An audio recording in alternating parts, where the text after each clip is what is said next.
In this video, I'll show you how to buy Steam Wallet with GCash. First, open your GCash app and make sure you have enough balance in your wallet.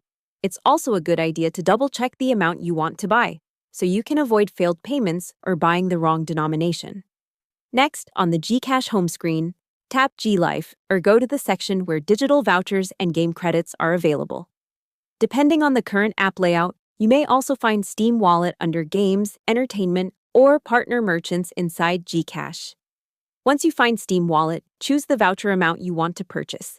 Review the details carefully, especially the price and denomination. Then tap Buy Now or Pay to continue. After the payment is successful, GCash will usually show you the voucher code directly on the screen, and in many cases it will also send the code through SMS or email. Make sure to save that code right away.